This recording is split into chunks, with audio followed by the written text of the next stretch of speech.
Good afternoon once again. This is Attorney Ramon de las Alas in back-to-back episodes of my YouTube channel, NBA Trivia and NBA Sports Cards et al. Kindly, if you haven't done so, push the like and subscribe button, as well as follow my Facebook page where I upload my live YouTube videos of the NBA. Now, for this episode, since we discussed previous NBA great, we'll talk about another NBA great, and this time we'll talk about the twin brother. In my previous episode, we discussed about Tom Van Arsdale. For this episode, we'll talk about Richard Dick Van Dyke, Van Arsdale, not Dick Van Dyke. That was the actor. Well, this is the rookie card of Dick Van Arsdale in the standard size. The previous card was the tall boy, there were two previous incarnations of the tall boys. However, we do not recognize the same because they are not of the standard size. Now, this is the rookie card of Dick Van Arsdale in the standard size. This is now the standard format or sizing used by the NBA card companies as well as other sports companies. And we have a focus video of the dorsal portion of Dick Van Arsdale's rookie card. Yes, I'm very lucky that the camera is not giving me a hard time to show you the back of the rookie card of Dick Van Arsdale. Well, I hope that you can clearly see the same because it's very clear here in my monitor. Dick Van Arsdale, the twin brother of Tom Van Arsdale, the Thompson twins, the current rookies of Detroit Pistons and the Houston Rockets of the they hope to follow the footsteps of the Van Arsdale twins. Yes, this is the front of the rookie card which I'm showing to you.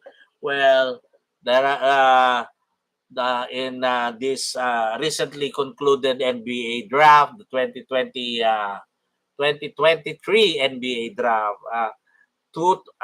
Twins another set of twins were drafted. Ausar Thompson and Amen Thompson drafted 4th and 5th by the Detroit Pistons and the Houston Rockets, and they are playing very well.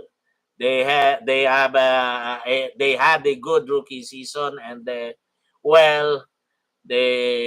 appears that they have the potential to become all stars, just like the Van Arsdale twins, like Tom and Dick Van Arsdale.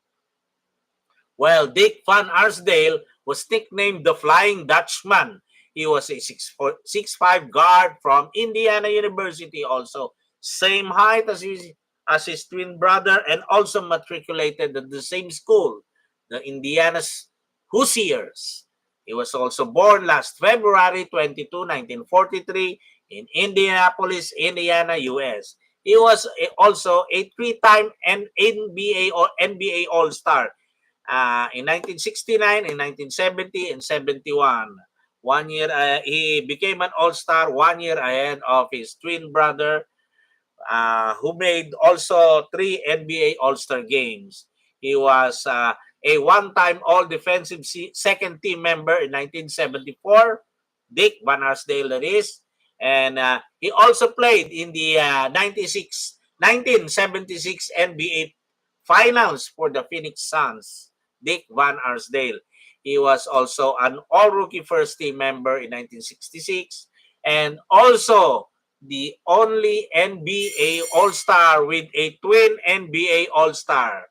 His best season was with the Phoenix Suns in 1969, averaging 21 points per game, 6.9 rebounds, 4.8 assists, shot 44.2% from the field, and 70.5% from the charity stripe. That's Dick Van Arsdale, the twin brother of Tom Van Arsdale.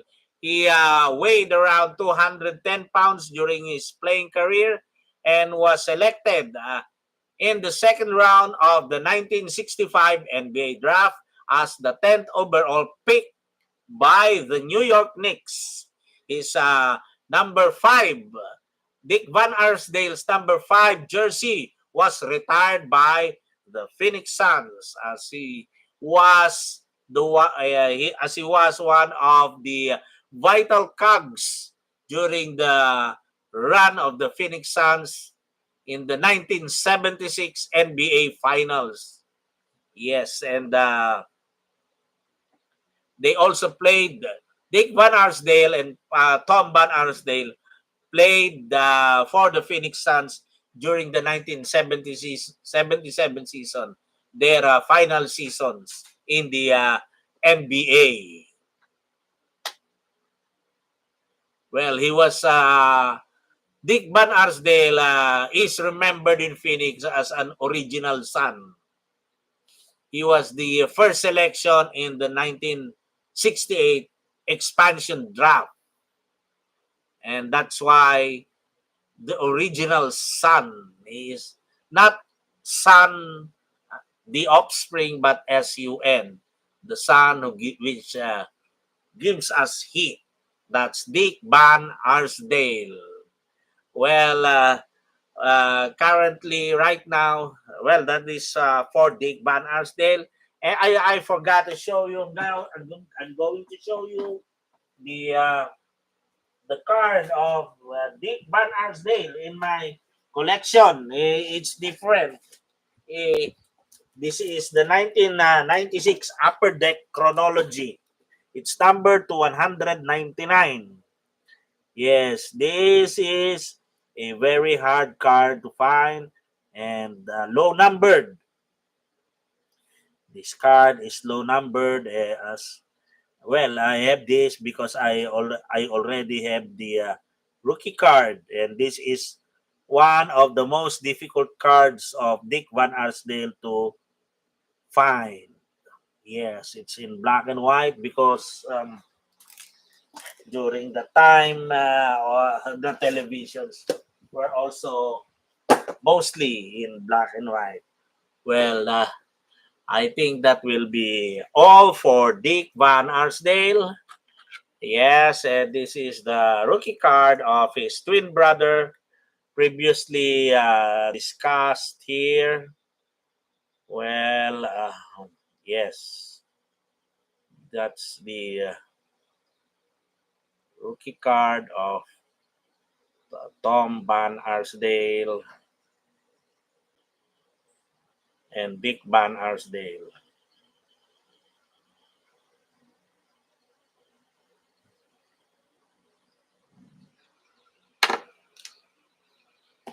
Well, that's it for the episode about the Van Arsdale twins for today. Well, what else? Well, I would like to congratulate the Nikola Jokic, Domantas Sabonis, and Luka Doncic, the three Europeans who have at least 20 triple doubles each this season, and that is the record for this season. At least three NBA players with 20 triple doubles. And as I've previously mentioned, it's Domantas Sabonis who holds the record currently for the most triple doubles for this season. And I think he will be the one to capture the same and and uh, well win the triple double record for this season. Well, I'd like to, just in case you are not aware, the most points scored in an NBA game is 100 by Will Chamberlain. It was the Philadelphia Warriors versus the New York Knicks on March 2, 1962 in Hershey, Pennsylvania. I think during that time, uh, the rookie Darrell Imhoff was the one assigned to guard Will Chamberlain. He was the starting center. I forgot the center of the New York Knicks during the time. It's either Walter Dukes or Ray Felix. But Darrell Imhoff, the Hall of Famer, because he was a member of the 1960 U.S. Olympic basketball team. Well, that's the reason why he became a Hall of Famer. The said team was inducted into the Naismith Basketball Hall of Fame for one of the greatest teams, amateur teams, possibly the greatest amateur team, U.S. basketball amateur team, with Jerry West, Robertson, Jerry Lucas. Those were the guys. Walt Big Bells Bellamy. Yes, they were the ones. Uh, I think Bob Boozer, Terry Dishinger, most of them became all-stars. Adrian Smith also, the one-time all-star who won the MVP during his lone all-star season. That's the record for most points and held by Chamberlain. Well, fewest points by in a triple-double and only 9 points triple-double. It was made by Draymond Green. 12 rebounds, 10 assists, 10 steals. Yes. Well, adding 5 blocks. That's the record for non-points triple-double. And, the record does not include the time of Will Chamberlain, Bill Russell, and the great Oscar Robertsons.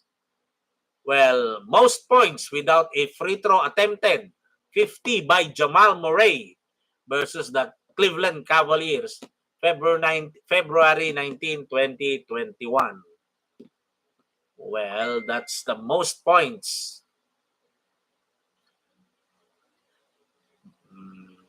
The record for most points in a triple-double is held by James Harden and Luka Doncic. James Harden did it while playing for the Houston Rockets against the Orlando Magic last January 30, 2018, while Luka Doncic of the Dallas Mavericks did it against the New York Knicks last December 27, 2022.